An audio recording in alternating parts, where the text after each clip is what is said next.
Hi అండి, నమస్తే అందరికీ.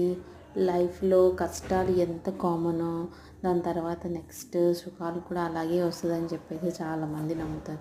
కానీ ఆ కష్టాల టైంలోనే మనము ఎంత స్ట్రాంగ్గా ఉంటాము అన్నది మన లైఫ్ నెక్స్ట్ స్టెప్ అనేది డిసైడ్ అవుతుంది.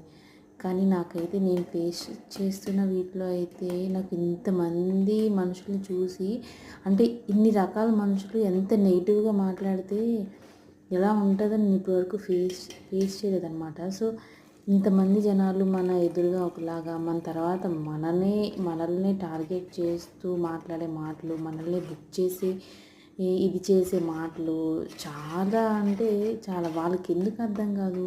ఈ సిచ్యువేషన్లోని మన రిలేటివ్స్ కాదు, సో మనం కాకపోయినా సరే మనకి ఇష్టమైన వాళ్ళు ఉంటే ఏమవుతారా అని చెప్పేసి ఇదైతే నాకు అస్సలు నచ్చలేదండి. Thank you for watching. Bye.